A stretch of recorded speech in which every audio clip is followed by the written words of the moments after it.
TRP game ઝોનમાં સર્જાયેલી દુર્ઘટના બાદ તંત્ર સજાગ થઈ ગયું છે. ગેમ ઝોન શરૂ કરવા બાબતે પોલીસ કમિશનર જાહેરનામું પણ બહાર પાડ્યું હતું. સુરત શહેર પોલીસ કમિશનરે 63 પાનાનું જાહેરનામું બહાર પાડ્યું છે, જેમાં ગેમ ઝોન શરૂ કરવા હવે માલિકોએ લાયસન્સ ફરીથી લેવું પડશે. રાજકોટમાં ટીઆરપી ગેમ ઝોનમાં અગ્નિકાંડની ઘટના બાદ 30થી વધારે લોકો જીવતા હોમાઈ ગયા હતા. બાદમાં તંત્ર સફાળું જાગી ગયું. આવી ઘટનાઓ ન બને માટે વિવિધ જરૂરી પગલાં પણ લેવાઈ રહ્યા. ત્યારે સુરત પોલીસ આ મામલે સખ્તાઈ અપનાવી રહી છે. ગેમ ઝોન શરૂ કરવા માટે સુરત પોલીસનું નવેસરથી લાયસન્સ લેવું પડશે. રાજકોટ ગેમ ઝોન અગ્નિકાંડમાં જેવી દુર્ઘટના શહેરમાં ન બને એ માટે કમિશનર દ્વારા પહેલીવાર 63 પાનાનું જાહેરનામું બહાર પડાયું છે.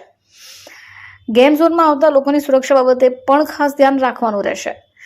નિકળુક કરવા માટે નિમાયેલા ઇન્સ્પેક્શન કમિટી દ્વારા દર 6 મહિને તપાસ થશે. ફાયર સેફટી, બીયુ અથવા સ્ટ્રક્ચરેબિલિટી, હેલ્થ, ઇલેક્ટ્રિકલ તમામ બાબતોની એનઓસી અને મંજૂરી લેવી પડશે. પ્રથમવાર લાયસન્સની વેલિડિટી 3 વર્ષની રહેશે, જે બાદમાં લાયસન્સ દર વર્ષે રિન્યુ કરાવવાનું રહેશે. ગૃહ વિભાગ તરફથી મોડલ રૂલ્સ યોગ્ય મોડિફિકેશન કરી સુરત પોલીસ કમિશનરેટ વિસ્તાર પૂરતા બોમ્બે પોલીસ એક્ટના સેક્શન 33(1) મુજબ રસીદ કરવામાં આવેલ છે. હવે પછી સુરત સિટી અમ્યુઝમેન્ટ રાઇટ્સ અને ગેમિંગ ઝોનના લાયસન્સ અને તેનું નિયંત્રણ કેવી રીતે ચલાવવા, કેવી રીતે સંચાલન કરવામાં તમામ પ્રવૃત્તિ નિયમ મુજબ કરવાનું રહેશે. આ રૂલ્સમાં 2 પ્રકારની પ્રવૃત્તિનો ઉલ્લેખ કરેલ છે: અમ્યુઝમેન્ટ રાઇટ્સ અને ગેમિંગ ઝોન એક્ટિવિટીઝ. અમ્યુઝમેન્ટ રાઇટ્સના કેટેગરીમાં હાલ પૂરતા આ અલગ અલગ કેટેગરી દર્શાવવામાં આવેલ છે. ગેમિંગ ઝોન એક્ટિવિટીઝમાં હાલ પૂરતા 55 અલગ અલગ એક્ટિવિટીઝ અને કેટેગરી ઉલ્લેખ કરેલ છે. આવનારો દિવસોમાં જ્યારે જરૂરત પડે ત્યારે કેટેગરીમાં અપડેટ કરવામાં આવશે. આ રૂલ્સમાં ખાસ કરીને જાહેર જનતાની સલામતી અને જીવન સુરક્ષા અંગે ખાસ ધ્યાન આપવામાં આવેલ છે. જાહેર જનતાના ઉપયોગ માટે કોઈ પણ અમ્યુઝમેન્ટ રાઇટ્સ અને ગેમિંગ ઝોન એક્ટિવિટીઝ ઉપયોગમાં મૂકતા પહેલા અલગ અલગ ટેકનિકલ સ્પેસિફિકેશન રૂલ્સ પ્રમાણે હોવા જોઈએ.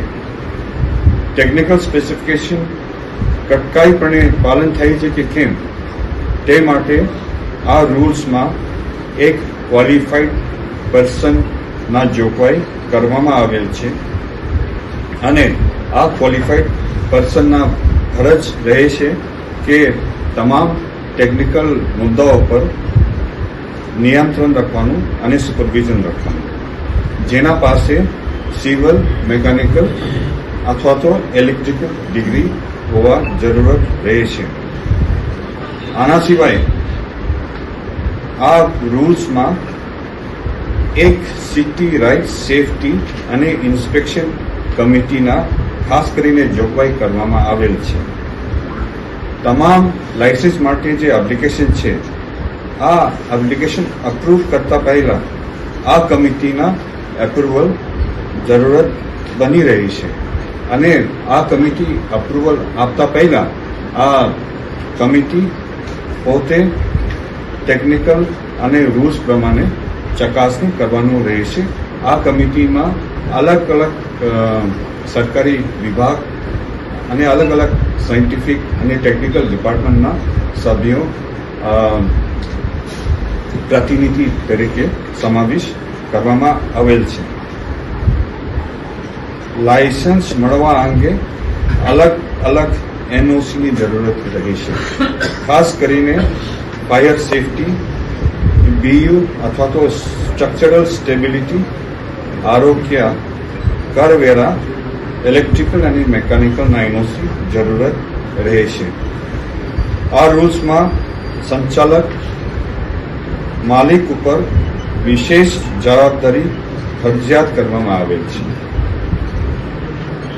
જેવી કે ક્વોલિફાઈડ માણસોની નિમણૂક, દરરોજ સેફટી ચેક કરવાનું, અલગ અલગ પ્રકારની વ્યવસ્થિત રેકોર્ડ જાળવવાનું અને અલગ અલગ પ્રકારની જે ટેકનિકલ એક્સપર્ટના માણસો ત્યાં 24 કલાક હાજર રાખવાનું આ પ્રકારની જે ખાસ કરીને જવાબદારી માલિક ઉપર મૂકવામાં આવેલ છે.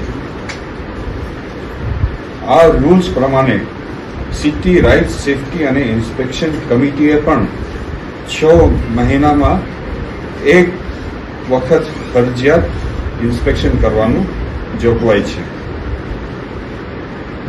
લાયસન્સ પ્રથમ વાર ઇસ્યુ કરતી વખતે 3 વર્ષની વેલિડિટી રહે છે અને ત્યાર પછી દર 2 વર્ષે રિન્યુ કરવાનું રહે છે. આ રૂલ્સમાં ઇન્સ્યોરન્સની પણ જોગવાઈ કરવામાં આવેલ છે, થર્ડ પાર્ટી ઇન્સ્યોરન્સ, જેમાં મૃત્યુ અને કાયમી ડિસેબિલિટી કિસ્સામાં 10 લાખ સુધીના સહાયની જોગવાઈ કરવામાં આવેલ છે અને પાર્શિયલ ડિસેબિલિટી માટે 7.5 લેખની જોગવાઈ કરવામાં આવેલ છે અને હોસ્પિટલાઇઝેશન માટે 2 લાખ સુધીના ઇન્સ્યોરન્સના જોગવાઈ કરવામાં આવેલ છે.